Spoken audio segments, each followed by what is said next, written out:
উত্তরবঙ্গে এত পরিমাণ গরমের তাপ, রাস্তার যে পেজগুলো ডালাই দেওয়া সব গইলে গেছে, গাড়ি চলে চাক্কার সাথে ওই পেজগুলো লেগে যায়। এত গরম রে বাবা, যারা গুনাহ নিয়ে কবরে যাবে আল্লাহ পাক রব্বুল আলামিন তাদের সূর্যের গরমের মধ্যে ফালায় দিবে। এই সূর্যটা মাথার উপরে নেমে আসবে।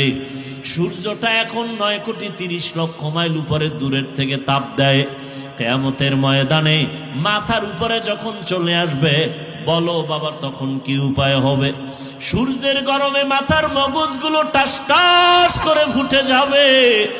ও আল্লাহর গোলাম, সূর্যের গরমে জমিনটা তামা হয়ে যাবে। অপরদিকে জাহান্নামের আগুনের গরম,